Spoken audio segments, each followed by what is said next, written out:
श्री शिवाय नमस्तुभ्यं दोस्तों, मेरे चैनल में आप सभी का स्वागत है। आज वीडियो में जानकारी शेयर करने वाले हैं बैकुंठ चतुर्दशी का क्या महत्व है। इस दिन को हरिहरन मिलन के नाम से भी जाना जाता है। कितने दिए जलाने का विधान है और इस दिन पूजन करने का क्या समय है, संपूर्ण जानकारी हम आपको इस वीडियो में देने वाले हैं। वीडियो के अंत तक बने रहेंगे तो आपको पूर्ण जानकारी प्राप्त होगी और आप सभी पूजन विधि और दीपदान इस प्रकार से जरूर करिएगा। भगवान विष्णु और भगवान शंकर को यह दिन समर्पित है। कार्तिक मास की शुक्ल पक्ष की चतुर्दशी को बैकुंठ चतुर्दशी मनाया जाता है। भगवान शिव और विष्णु का इस दिन मिलन हुआ था।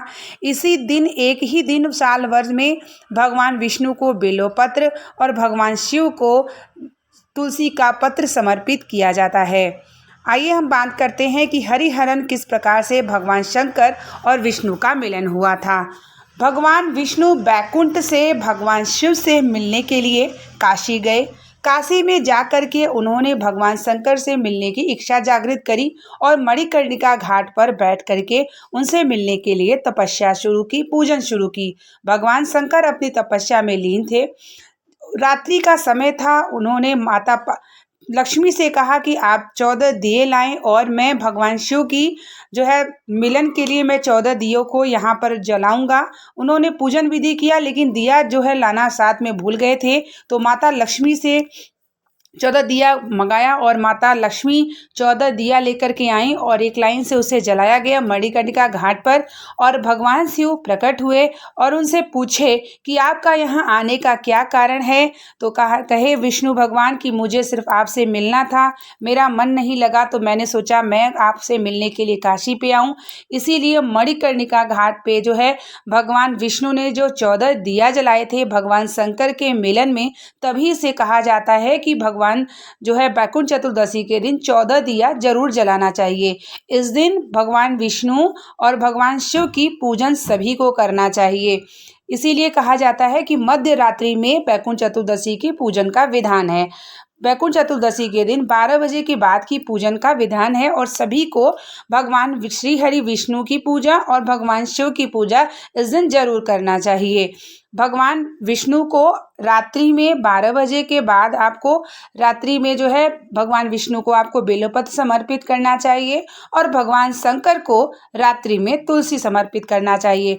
कहा जाता है जो बच्चा बालक बुद्धि से कमज़ोर हो, पढ़ाई में कमज़ोर हो, उसका मन न लगता हो, तो इस रात्रि में जो आप बेलपत्र भगवान श्री हरि को चढ़ाएंगे और तुलसी दल जो भगवान विष्णु शंकर को चढ़ाएंगे, तो जब आप शंकर को चढ़ाएंगे तो आप विष्णु जी का नाम लेंगे और जब आप बेलपत्र विष्णु जी को चढ़ाएंगे, शालिग्राम या जो भी जिसको भी चढ़ाएंगे, तो आपको भगवान शिव का नाम लेना है। इस दिन केवल साल में एक ही दिन भगवान शंकर को तुलसी चढ़ती है और श्री हरि को बेलपत्र चढ़ता है और आधे घंटे तक उस बेलपत्र शमीपत्र को रख के एक माला आपको भगवान शिव का और भगवान विष्णु का मंत्र जाप करना चाहिए। फिर उसको 4 बजे भोर यानी अगली सुबह से भोर से आपको तुलसी पत्ती और या बेलपत्र आपको हटा करके शहद के डिब्बी में रख लेना चाहिए और पूरे वर्ष आपको वो शहद, जो भी बालक कमज़ोर है बुद्धि से, जिसका पढ़ाई में मन नहीं लगता हो, मन चंचलता में हो, तो उसको ज़रूर यह शहद चटाना चाहिए। कहा जाता है कि उस शहद में इतनी अमृत हो जाती है कि धीरे धीरे बच्चा एकाग्र होने लगता है और पढ़ने में भी उसका मन जरूर लगने लगता है। तो आप सभी यह उपाय शिव महापुराण के जरूर करिएगा। और बैकुंठ चतुर्दशी के दिन भगवान शिव और भगवान विष्णु की पूजन आराधना करने से दोनों की कृपा प्राप्त आपके जीवन में जरूर होती है। इस दिन बहुत सारे लोग व्रत भी रहते हैं। विष्णु और भगवान शिव का व्रत का एक व्रत से आपको महत्व मिल जाता है।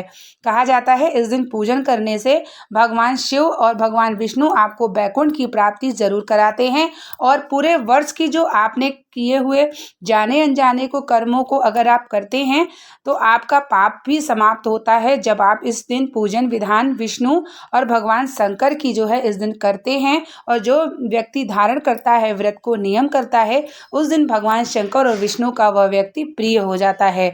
तो इस दिन इसीलिए जब भगवान विष्णु मिलने के लिए मध्य रात्रि में पहुँचे भगवान शंकर से काशी में मणिकर्णिका घाट पे, तभी से जिस समय उन्होंने विष्णु भगवान ने पूजन किया भगवान शंकर से मिलने के लिए, इसीलिए समय का भी निर्धारण बैकुंठ चतुर्दशी के दिन वही यही समय निर्धारित कर दिया गया कि जो भी इस दिन पूजन करेगा, इस बैकुंठ चतुर्दशी के दिन मान लीजिए रात्रि में अगर आप पूजन करते हैं तो आप भगवान शिव को प्राप्त कर सकते हैं। जैसे भगवान श्री हरि विष्णु अपनी इच्छा जागृत करी और भगवान शिव से मिलने गए, तो बैकुंठ चतुर्दशी एक ऐसी तिथि है कि इस दिन अगर आपको भगवान शिव की कृपा और भगवान विष्णु की कृपा आपको प्राप्त करनी है, जरूर करना चाहिए। पूजन विधि विधान से करना चाहिए। दोनों भगवान शिवलिंग, अगर आपने लड्डू गोपाल शालिग्राम रखा है तो पंचामृत स्नान कराना चाहिए। धूप दीप बत्ती नैवेद्य पुष्प से और 14 दिया एक लाइन से जरूर जलाना चाहिए। जैसे श्री हरि विष्णु भगवान शंकर की प्रतीक्षा के लिए माता लक्ष्मी ने उन्हें दिया 14 दिया जलाने के लिए,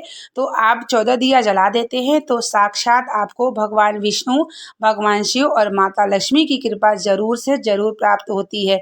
ये जो भी वर्णन मैं आपने आपको बताया, ये शिव महापुराण की कथा सुनकर के ही इस बैकुंठ चतुर्दशी के वर्णन को मैंने बताया। और आप सभी बैकुंठ चतुर्दशी 26 तारीख को है, तो रात्रि में 14 दिया जलाना बिल्कुल ना भूलें। आप चाहे तो मंदिर में जला सकते हैं। अगर रात्रि में मंदिर नहीं खुली है तो आप अपने घर के मंदिर में जरूर से इस दिन पूजन करिए और भगवान श्री हरि विष्णु और भगवान शंकर से प्रार्थना करिए कि आपके जीवन में जो परेशानी है, दुख है, संकट है, कष्ट है, उसे समाप्त करें।